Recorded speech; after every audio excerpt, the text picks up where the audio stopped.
Hello, everyone, and welcome to November's intuitive guided message. I am Teresa Stone of Lightworker Navigation, and I am excited to share with you this month's guided intuition. So, as I was getting ready for this reading, I actually was guided to go to my animal deck, which I don't actually use very often.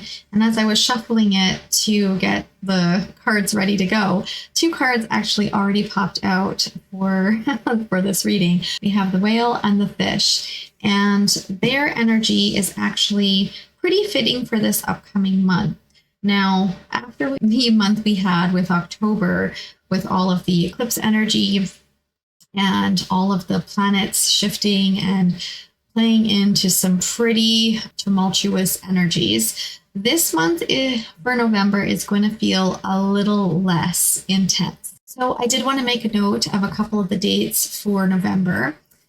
We do have on the 15th of November, Saturn is going to finally station direct. It has been in retrograde since June. This is actually pretty exciting since it gives us the opportunity to reflect and see where we've been since June and kind of see how and where we've grown. And it also starts to bring to light some clarity and alleviate some of that confusion of where we're going to go, what do we do? And it will start to help us take action and see where our next steps are going to be, which is really exciting. On the 15th of November, we also have the Taurus full moon. Now, this is providing us a beautiful opportunity to have some grounded energy coming in, since Taurus is a very grounding, stabilizing energy. However, we do have Uranus doing some shakeups this month. And we do have Mars preparing to go into its retrograde in December here. So there's a little bit of intenseness around the full moon on the 15th. And Uranus is really shaking things up on the 17th. We do, however, have an exciting event happening with Pluto actually officially and finally moving out of Capricorn on the 19th of the month. And it has been in Capricorn since 2008. And it has been quite the journey with Capricorn and Pluto. So this is really a beautiful time for us to take the next couple of weeks and actually reflect back on our time since 2008 and see where we were, how we've grown, where we've moved, how we've evolved, where we were to where we are now. And this will help to take shape some of our next action steps. And we also have our very, very, very fun Mercury planet going into its final retrograde for 2024. It is going to be going into retrograde at the end of the month, and it will stay in retrograde until the 15th of December. So now many people have a love-hate relationship with Mercury, Mercury's retrograde. And one of the things I am going to say around this is that it's actually a beautiful, beautiful invitation for us to reflect and go within and listen to our intuition and really dive in to our work. What do we want? Where do we want to go? How do we see things unfolding for us? Where do we want to move ourselves into? And this is where I really love these two cards that already fell out. The whale really is talking about stability, emotional stability, and just stability in general, where it has really overcome a lot of challenges itself as it has been, on its own journey. And so it's inviting us to harness our inner strength, to create a beautiful foundation for us, and really find some stability with our emotions, especially since we are in Scorpio right now. And Scorpio is a very emotional time, and it would be really nice for us to find some balance with our emotions. So the whale is lending its beautiful knowledge and wisdom for us to do just that. And then we've got the fish. Now, the fish loves being in water. And it is all about movement and going with the flow. And it's just very free spirited. Now, one of the things the fish is cautioning us, or inviting us rather, is to set some goals and intentions for when we are willy-nilly going with the flow and movement and we have no direction. We can get lost. We can fall deeper into confusion, and then we're kind of looking around going, what am I doing? I feel stuck. I don't know where I'm going. And so the fish is actually inviting us to go with the flow, be reminded that movement and free movement is important, but it's also important to set those intentions, to set your goals, and to really start to build some stability in your life and look at your emotions and find that support in those. Now, one of the decks I was actually guided to also go to was my shaman deck. Now, I don't typically use this deck too often, but it is pretty fitting considering we are moving into very quiet reflection time as we continue to make our way through fall and enter into winter here in December for us, of course, in the Northern Hemisphere. It's interesting that the shaman deck is making its way into the picture here. And actually, do we need that card? Sorry, you know how I work. I never actually pick the cards. I always allow the cards to just unfold. So we've actually got two cards from the shaman deck that are showing up here. The first one here is the medicine wheel, and it's talking about the continuation. It's very reflective in the cycle of life. And when we talk about Pluto moving from Capricorn into Aquarius, that was one whole chapter. That, like, the Pluto is really the planet of birth and death, the cycle of life. So we're talking about the continuation here. There is much that is falling away and much that is being reborn. And then we've got the cave, and the cave is talking about retreat. And this is really very representative of how Mercury is going into retrograde. We are going into the winter period, and this is really the time for us to do our inner work. This is the magical time that we have right now coming up to reflect, dive in to where we've been, where we are, and where we would love to go.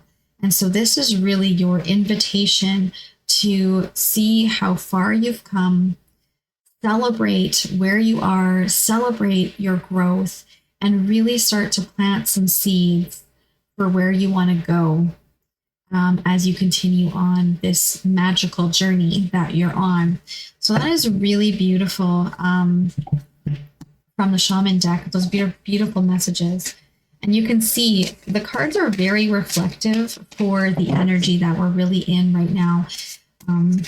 It always it shouldn't surprise me, but it always surprises me how the cards just come out and they're really painting a picture for how things are kind of unfolding for us on a astrological level, on a personal level, in a societal level, in all fronts. And so I love this card that popped out from my other deck here, and it's the Knight.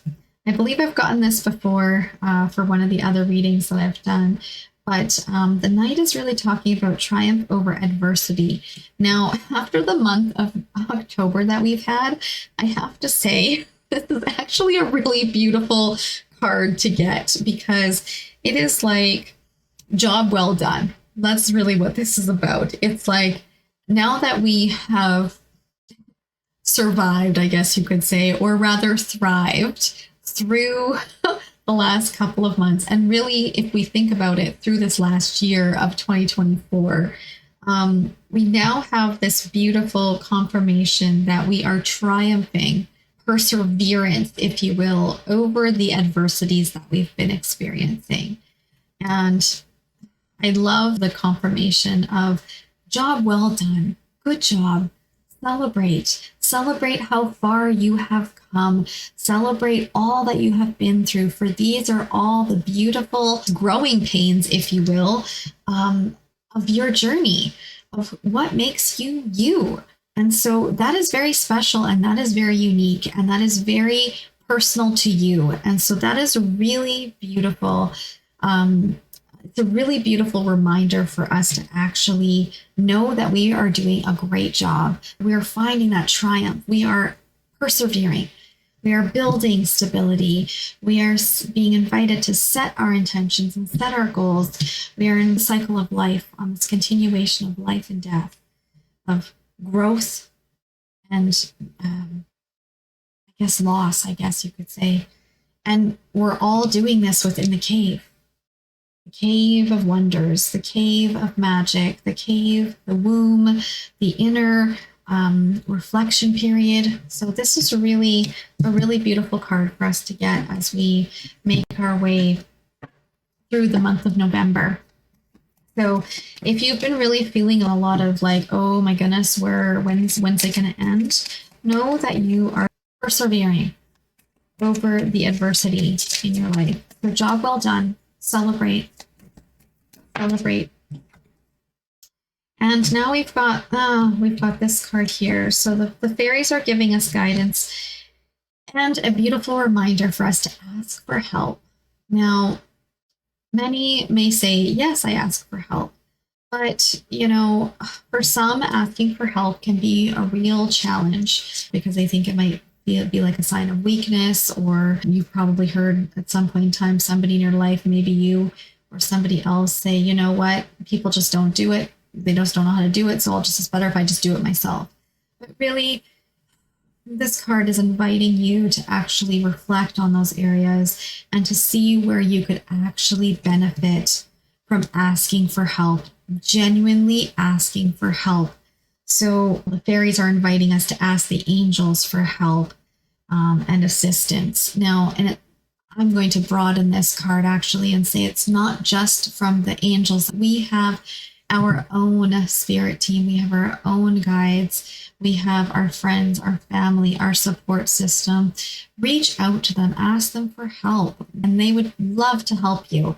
So, and with that, I am feeling that there's one more card from the fairies to tie everything up. Well, two came out, but we're going to take this top one. So this one here is talking about motivation. When spring approaches, the flower fairies urge you to spring into action. If there's something you've been merely thinking about doing, then they say get busy and do it now. Which this is an interesting card since we are moving into the winter period. And really, it's actually a time to start digging in and reflecting. However, where this card and the inspiration from the fairies is coming in with the motivation is actually giving us the guidance to actually get motivated to do our work, our reflection work, to take that downtime, to take that time to self-nurture, to actually honor where we're at, celebrate where we've been, celebrate where we are, and celebrate where we want to go. And start to set those goals and intentions and get motivated to take action, to plant those seeds, to see where we want to create the magic in our life as we move forward.